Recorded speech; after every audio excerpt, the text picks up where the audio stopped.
Hello folks and welcome back to Skybound on the Ground with Michael Lombard. My name is Michael Lombard, you guessed it. We are learning about aircraft systems and we're wrapping up aircraft systems in this lesson. We have found out a lot about how the induction systems of airplanes work, how you can have a turbocharger, how you also keep things cool with the internal and external cooling systems. Well, we're going to learn about how we power the whole thing today by learning about fuel systems as well as a bunch of other things that we got on the airplane. But first of all, what in the world do I have behind me here? It looks rather bizarre, if not terrifying. It's like this wheel that can fly. Maybe you could call it a flywheel. Okay, that was cheesy. The reason I drew a flywheel is because in the system that we're going to kick things off today with, we have a flywheel. In order to get the engine started in the first place, you have to have a starter. We're not going to have, and no, the starter is not your flight instructor, and no, you don't have to hand prop the engine like you used to have to do in the olden days. Instead, we have the propeller here that's hooked up via the crankshaft to the engine and the cylinders, and so you need to get that engine turning, so you got to turn that crankshaft. So we have a flywheel that's attached here, and this flywheel is got gears in it, grooves, and so you can have a starter geared into that, and you have the starter motor, and the starter is hooked up to the battery, and it's also hooked up to your ignition switch in the cockpit. So when you turn that ignition switch to start, and you have, presuming you have battery charge, then that'll turn this starter motor, and that'll turn the flywheel, that'll get the engine turning over, and that's how you can get your engine up and running. You can also power this via a external, like a ground power unit, if you can plug that in, if you have some sort of a port for that. Just a matter of safety when you're starting up an engine, you always have to make sure the area is clear because you have this propeller out front that turns into a giant blender. And yes, there have been accidents that have happened. And so before you start up your engine, it's typical that you yell out the window, clear prop, or something like that, just to make sure that anybody who's in the area doesn't run over to your plane right when you're starting up the propeller. And you also look out the window and see if somebody's there. It always amuses me when people yell clear with the door or window closed so that nobody can even hear you outside. Anyway, that's just a personal peeve of mine, but it is very valid. Okay, so also just a matter of courtesy, make sure that your airplane isn't pointed, the propeller blast isn't going to be blowing like dust and junk into somebody's open car door or something, or the hangar. Make sure that you know what's behind you when you turn on your engine. Alright, so once the engine is firing, how do we keep those spark plugs in there firing to make sure that the engine can continue firing? Do we have to have an electrical system? What happens if that electrical system fails, or how does it all work? Well, the good news is that airplane engine designers have made it such that it is all self-contained. You don't have to have a battery, you don't have to have an alternator, nothing. As long as the engine is running, it's going to continue running because of this self-contained system called a magneto. The magneto works on a very simple principle, and here's just a representation of a magneto, and I'm not going to draw all of what goes on because it goes into electrical engineering, which I have no idea. Anyway, so here is our magneto, and the principle it works based off of is that if you spin a magnet inside a coil of wire, you're going to produce a electrical current. So we turn that electrical current, we transfer that over to the, put it through the out of the magneto through a lead over to the cylinder and to the spark plug, and we turn that electric current into a spark, and that's how we're able to generate the spark to get the engine to fire. So you have this magneto, and you have that hooked up to your spark plugs on the engine. Now here's the thing, remember in our diagram you can see right here that we don't have just one spark plug in each cylinder. we actually have 2 spark plugs, and that's because number one, it helps improve engine performance. If you're burning from both ends of the cylinder, it's actually going to have a more even burn, and so you're going to have better efficiency, and the engine's going to be able to produce more power. Number 2, it's redundancy. If one spark plug inside the cylinder goes bad, well, you still have another spark plug that is firing, and so that means your cylinder isn't going to quit on you.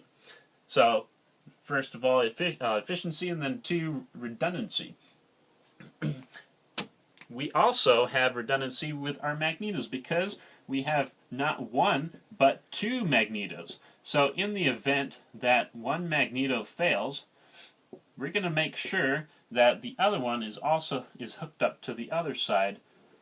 And excuse the mess that I'm creating here, but this just illustrates that you're going to have, for each cylinder, one spark plug is going to be hooked up to one magneto, say the left magneto. The other spark plug is going to be hooked up to the right magneto. And so that introduces even more redundancy. When you're flying your airplane, or when you're getting ready to take off, we always do a magneto check during our engine run-up. We want to make sure that we know that both of these magnetos are functioning and firing properly. And the way we do that is we isolate each one. We have a switch in the cockpit. It's our ignition switch, so you have the start position over here, and then you have both, because most of the time we're going to be running the magnetos, we're going to be running both of them at the same time. But then you have a way of isolating each magneto, so you can switch over to the left magneto and just run on that one, or you can switch over to the right magneto and just run on that one, or you can turn them all off.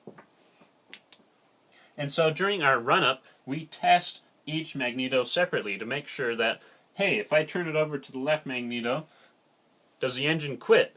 No, it doesn't quit. Good. That's a good thing. Now I switch over to the right magneto. Does it quit? No, it doesn't quit. So that means both of them are working. And as we're looking at the RPM indications, we'll also check to see there should be a noticeable decrease in RPM because you're only firing on one set of spark plugs, and so that means the engine's going to be a little bit less, it's going to be putting out a little bit less power. So it's normal to see a little bit of a decrease in RPM when you change to just one of the magnetos. What happens if you change to one magneto and there's no decrease in RPM? Everything stays the same.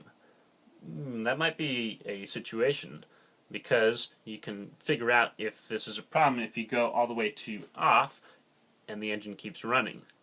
That's not a good situation, because basically what's happening when you switch it to off, you're grounding out the magnetos. That's what you want to happen. You don't want the magnetos to be able to produce current and send that off to the spark plugs, because you want the engine to be completely off. You don't want somebody to come by and, oh, let's look at this propeller here, and oh, you know, the propeller turns on its own and somebody gets hurt. So the lead, we call it the P lead. The P lead might be broken on the magneto if you happen to turn it to off and the engine keeps on running. So that's something you want to go and get taken care of. Normally, you shut off the engine by cutting off its fuel supply. We don't, and then we turn off the ignition system after that. And so there's no way of figuring that out unless you happen to test it before you turn off the engine. So it's actually a good idea to do that when you come back from your flight, to just quickly flick it off and see if the engine starts to die, and then come back on and then turn off the engine normally by a normal procedure. So that's what you got to do. If you do your mag check and you switch on to one magneto and you notice that things are running rough, the engine isn't quitting, but it's running a lot rougher than normal. It could be due to several things. You could have lead deposits. You could have carbon deposits on your spark plugs, and that can happen from running your mixture too rich. And so that's fouling your spark plugs. There could be other things going on. It could be an issue with the it could be broken leads. The leads are shorting out somewhere. It could be timing. It could be the magneto itself is starting to go out. So if you notice roughness when you do your magneto check, you got to go and get that checked out as well instead of going off to fly. Alright, so that is our magneto system, and that's pretty cool because if your alternator goes south while you're flying, then your engine is completely unaffected. This is completely self-contained. You don't even need to have an electrical system or a battery even on the airplane. You just might want to have something to get that engine turning unless you want to hand prop it. So that's the Magneto system. Now let's get on to fuel. That's that wonderful liquid that powers our engine. So we got fuel tanks, and there are two primary systems that you might have. You can have a gravity-fed fuel system, or you can have a fuel pump-fed system. If we're flying an airplane that has the wings on top of the fuselage, we can use gravity to pull the fuel down towards the engine, and that's what we can look at right here. This is what you'll see in most of like Cessna airplanes and stuff. They have the high wing, and so you can take advantage of gravity instead of having to use a fuel pump. So here's our fuel tank, and you got fuel in there, and you have fuel caps, of course. And what you'll often have is inside the fuel cap, you're going to have the summer inside the, you'll have the summer on the fuel tank, but it'll probably be in the fuel cap, and that's a vent.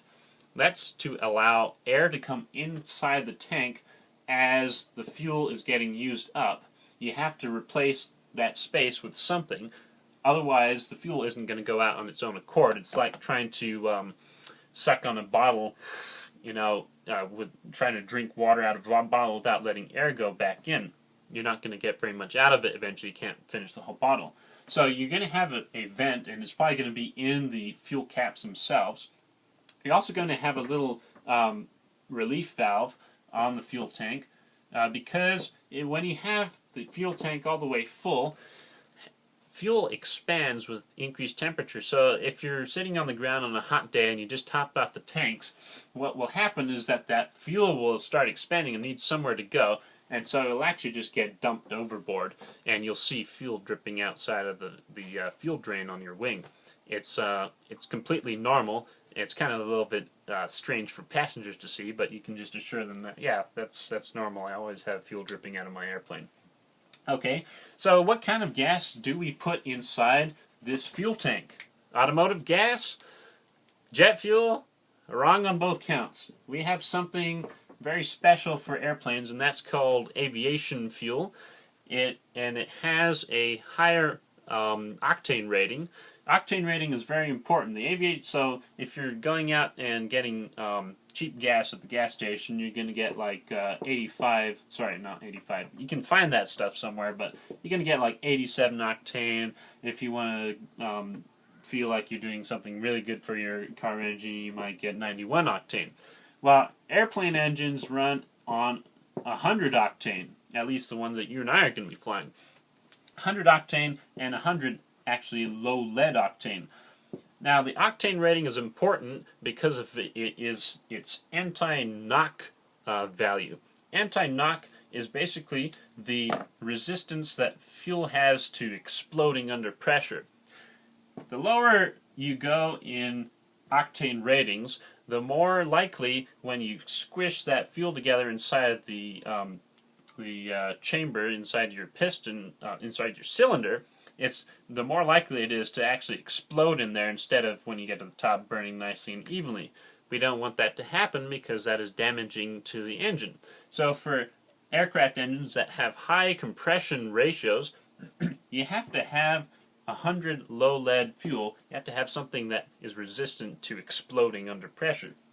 So that's why we have this. It's called avgas, aviation gas, and they actually put dye inside aviation gas to help you identify it. They make this a little bit. Let me see if I can get a colored marker here.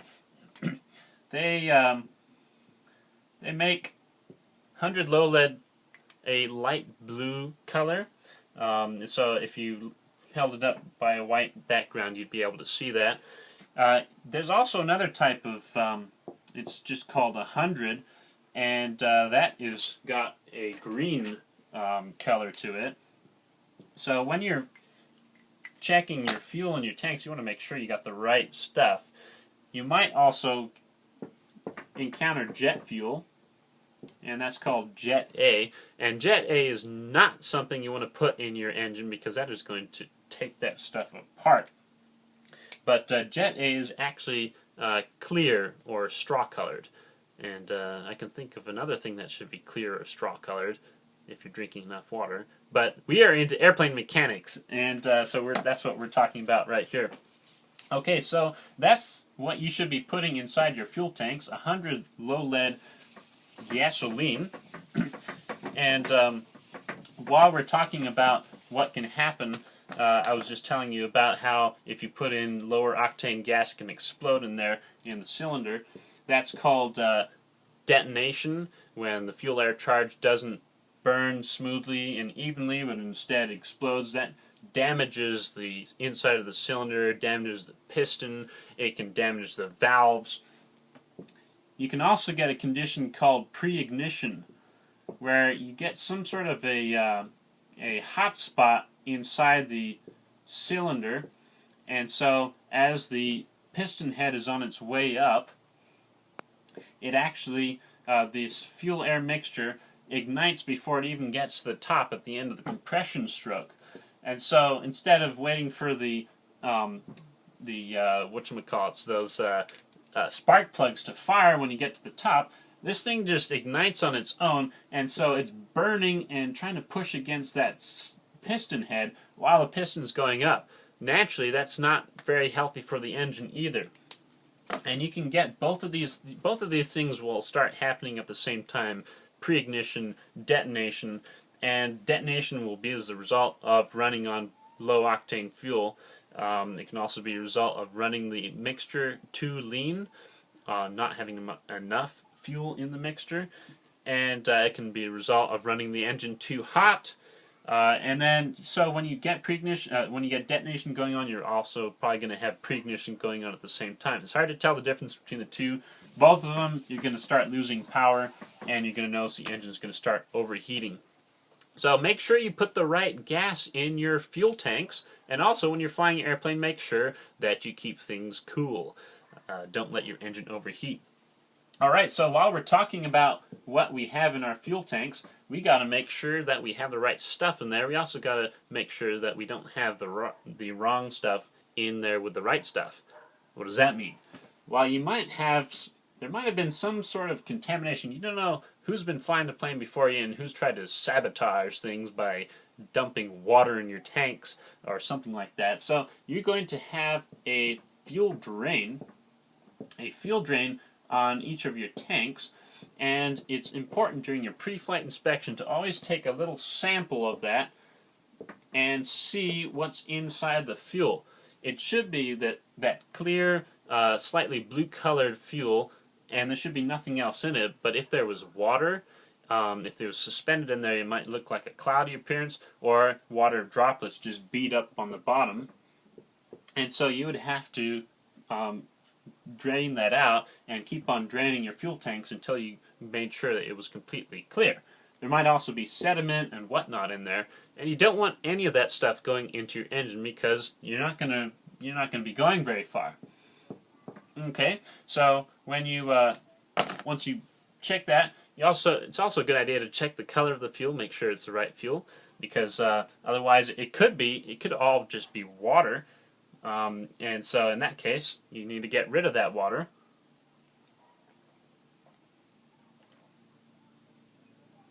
It could also be jet fuel, which is also clear. Let's hope that was water. Okay, so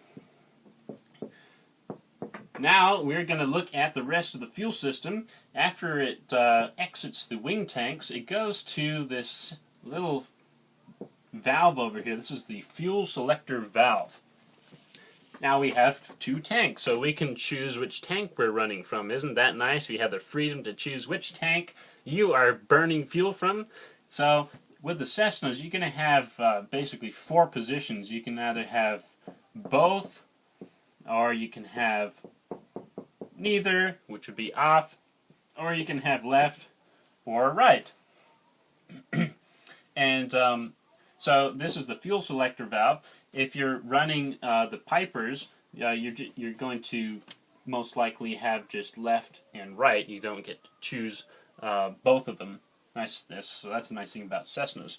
Okay, so after our fuel selector valve, the fuel comes through here, then it goes through a fuel strainer. And this fuel strainer is supposed to catch any water and junk that is coming down from the tanks. You should have made sure that that was clear in the first place, but any stuff that does happen to come through here, it's supposed to catch that, and then that drains into a sump, which is a low part right there. Then it goes onwards, and you also have, from here you have a primer, which is, the primer bypasses your induction system, and this is for getting the engine going. When you prime the engine, you're vaporizing fuel directly into the cylinders to prime the cylinders to be able to start. So that's the primer. You got to be careful that you always screw your primer back in after your start of the engine, because if that comes loose, if it jiggles loose during flight, you can end up feeding way too much fuel into the engine and killing it because of an overly rich mixture. And yeah, let's not do that while we're flying. Okay, so that's the primer, and then this goes on out to, so we have the fuel that's been strained, and this goes on out to the carburetor, where it gets mixed with air and goes to the engine. So this is our gravity-fed system.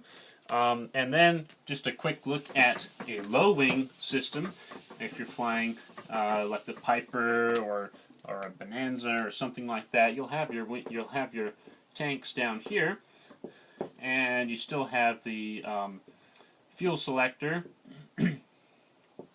So it goes there to the fuel selector, and then from the fuel selector, once again, you go to the strainer, and well, the strainer should be kind of below the fuel selector, but this is just a diagram. And then after that, you have to have an engine-driven fuel pump. The fuel pump is there to pump the fuel up towards the engine, since you don't have gravity to help you with that. So you got the fuel pump, and then, so let's just write pump right there.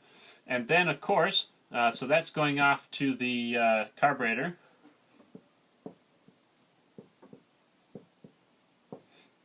And then, of course, you have a backup auxiliary pump over here, and that's just in case. This is run on electrical system. The regular fuel pump is run off the engine power, so you have this backup auxiliary fuel pump, and that's just in case your main fuel pump fails. Then you can power this up, and you can also use this for starting the engine. And so that's just a alternate means of getting fuel to the engine. Okay, let's talk a little bit about the fuel sump real quickly. So you have that fuel strainer where gas is coming down. It's supposed to get kind of cleaned out, and then whatever stuff has been cleaned out gets dumped down here in this sump. So you're going to have a drain, a quick drain, and so you're going to be able to take a sample from there as well. So you're going to take samples from your two wing tanks to make sure those are clear, and then you also take a sample from here and make sure that's clear as well. Because this is the lowest point in the fuel system, whatever is still left over is going to settle down to that point right there. So you naturally want to make sure that everything is clear. Alright, so that is gas. Real quick, when you're refueling, you also got to be careful about static electricity. You know, you walk across the carpet in your house and you go and touch somebody and there are sparks flying, and yeah, you don't want that to happen while you're refueling your airplane, because of the fuel vapors that can ignite and you can have a flash fire, and that's just bad news. It's happened before.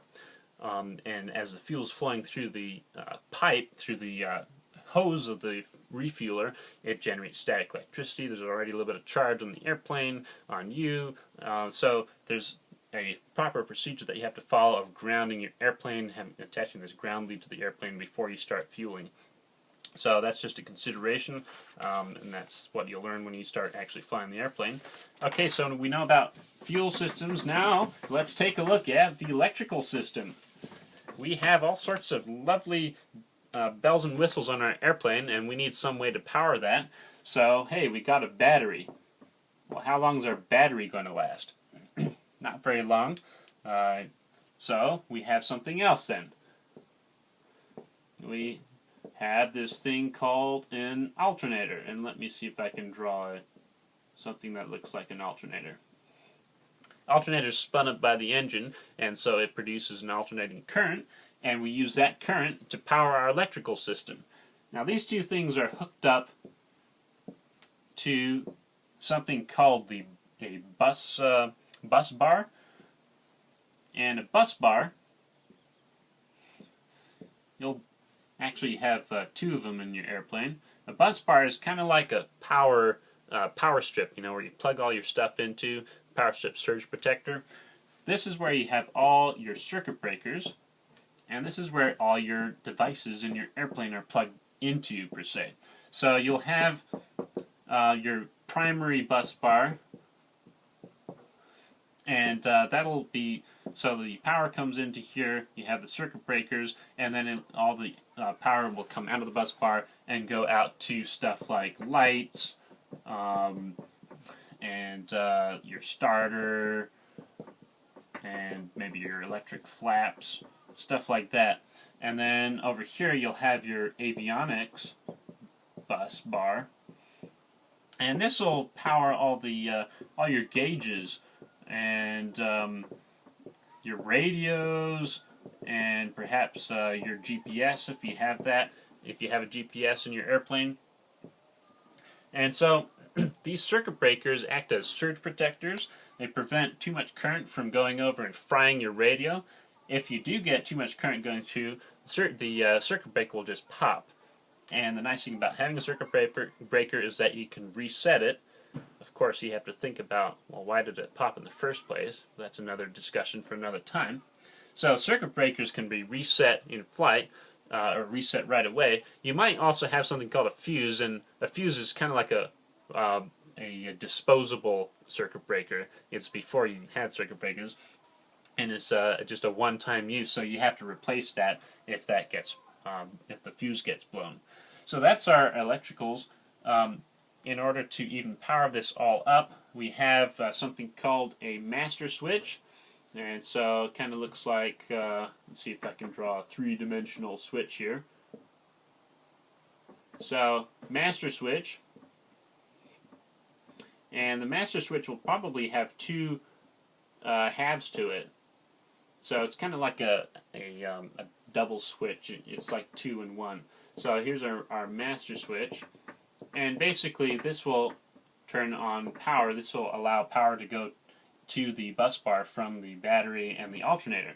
Now you can isolate them. You can either turn on one half, and that will be the, let's say the alternator's on the left, I think. So you'll say the alternator is on the left, and then the battery switch is on the right.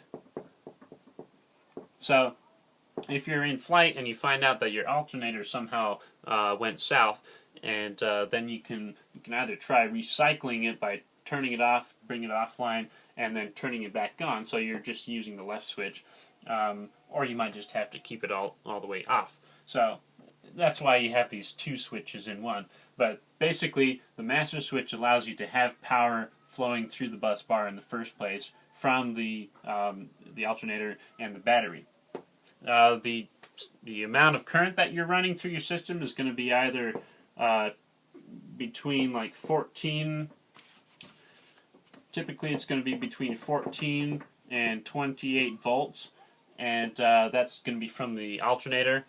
The alternator provides all your current during flight, and the battery might be something like 12 volts or something like that. Whatever you have, the alternator is going to provide just a little bit more so that it can charge the battery while you're flying along. And to keep track of things, you're going to probably have something like an ammeter inside your cockpit. Ammeter shows if you're charging or if you're discharging your battery. And so if it's right at 0, then it's bouncing things right after startup, or while you're flying along, it should be a little bit to the right of so that it's charging a little bit. If it's gone all the way to the left, then that means that your alternator is probably not working, and you're using all your power from your battery. And in that case, you're going to eventually discharge your battery. You can't keep on flying for 4 hours. Your batteries might last only half an hour, and so if you're flying at night or where you need radios, you got to make sure you get down soon enough before your battery quits. Okay, you also might have a load meter, which just shows you how much load is being put on the system. So it'll just be this needle that goes up and down, and that doesn't exactly tell you if your battery's charging or not, but it just shows you how much load is being put on the system. If you have all your radios and lights and everything running, then that'll be pointing up a lot higher. It'll also point up higher right after startup because you're charging your engine. You're charging your battery more because you had to discharge it to get the engine going. Okay, so that's our electrical system. And we have just a little bit more to wrap up with here. Hydraulics. Do we have hydraulics in little airplanes? Actually, yes, you have hydraulics in your car because you have brakes. Brakes work on a hydraulic principle, and it's a very simple principle. It uses a piston, actually. And so you have this reservoir right here, and you have some type of hydraulic fluid. And I thought this was really cool when I learned about this because I really didn't know anything about this until recently.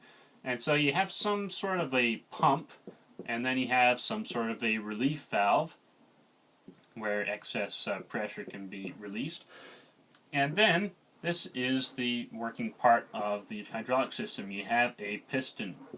And if you can pump fluid in here and pump it downwards, pump it against that piston, you can make that piston move, and you can make that piston do something. Maybe push on a brake pad, or maybe lower your landing gear. So that's a hydraulic system, and you'll have fluid on the other side possibly. That'll be like a two-way hydraulic system, and so that will just go back over here to the. I'll just go back to the reservoir again. And so this piston over here, that's just called the actuator. So you can actuate it by providing pressure. In this case, you might have a pump. It might be electrically driven, or for your brakes, you'll just have your brake pedals. So you can have the hydraulic system will work for your brakes. They use it for lowering landing gear. If you happen to have retractable landing gear, the airplanes that you and I will be flying for training most likely will be fixed gear, meaning that the wheels don't fold up and go inside. They just are fixed there permanently. Nice thing about flying retractable gear airplanes is that when you fold up the wheels underneath the airplane, then you can go a lot faster because you don't have that dragging out in the wind stream. So that's hydraulics. When you're flying higher performance airplanes, you're going to go higher, and you are going to have two options. If you want to stay conscious, you can either have to fly a pressurized airplane, like those Boeing jets. That looks more like a space shuttle. But yeah, as you go higher, here's mountains down here, the air is going to be a lot less thick up there, and so in order to maintain consciousness, you need to have some way of having more oxygen. So you might have a pressurized airplane where this thing is sealed up and it maintains a pressure at something similar to closer to sea level, maybe no higher than 8,000 feet or something. Or if you don't have a fancy pressurized system, you might have to bring along your oxygen mask and wear oxygen. And you also might have to hope that you didn't swap out your oxygen mask with your dust mask accidentally, because that won't help you very much. So oxygen, that's a system that you might have on your plane, either a pressurized system or maybe just an oxygen mask type system, or cannulas where you just have it going into your nose. Those are interesting, especially when you share them among people. Finally, we're going to talk about de-icing and anti-icing systems. So we've been talking a lot about systems, all these different things that we might have on an airplane. You're not necessarily going to have all of them, but a lot of them you're going to have, and you're going to encounter these later on in your flying career. So if we start getting ice on the airframe, on the wings, that's a bad thing because that destroys lift, and the airplane's eventually going to come down if you accumulate too much ice on it. So first of all, don't fly in places where you're going to get ice on your airplane. You're going to be and that's generally going to be in the clouds at cold temperatures. But second of all, if you do happen to get into icing conditions, you might have one of these handy-dandy features on your airplane. The plane you and I are going to be flying probably won't have it, but higher performance planes might. You might have, there's several ways that you can combat ice on top of the wing, and one of them can be through pneumatic inflatable boots. So if you have ice that's forming on here, on the leading edge of the wing, you got to get rid of that somehow. So you have this boot over here that you inflate. So that thing pops open and it cycles, so it'll pop open and then close again. And so as that pops open, that breaks off all the ice pieces and they can fly away, and then your wing is clear of ice again. You can also, for especially the jets and stuff, they might have heat that's ducted through, and so you have heat that's coming out and warming up the wing surface. There's another way it's called a weeping wing, and because the wing is literally crying out fluid, and so you get this anti-ice fluid that flows out of the wing that can help melt the ice that was there in the first place, and it can also help prevent the ice. So you got de-icing systems like those boots, and you also have anti-icing systems like the weeping wing, which is supposed to prevent ice from forming. You've also got other parts of the airplane that you got to think about, the tail surfaces, because those are also part of the flying surfaces, the airfoils. If you get ice on those, that's going to adversely affect your flying performance. So they're going to have, whatever system, they're going to have something back here as well. It might be like heated elements, or it might be the weeping wing type deal. You also got to be able to see out your windshield, and so your windshield might have fluid that's flowing over it. Here, let's make sure we can see that's a windshield. There's you in there with a headset on. And anyway, okay, so you might have fluid, like alcohol fluid that's flowing over it. You might have heating elements that are built inside that conduct electricity and warm up the windshield. And then out on your prop, you also have to keep your prop clear, and it could also have fluid, it could also be heated, it could also have inflatable boots. And so that is how anti-icing and de-icing work. And actually, we already learned about an anti-icing system in last lesson. And can you remember what that is? That's right, that is the carburetor heat. And so that is a handy-dandy anti- and de-ice system that we have in our very plain and simple airplane. There's also something else you'll probably have in your airplane, and that's pitot heat. And we're going to be learning about flight instruments in the next lesson. And so, wouldn't you like to know what pitot heat is? Wouldn't you like to know what a pitot tube is?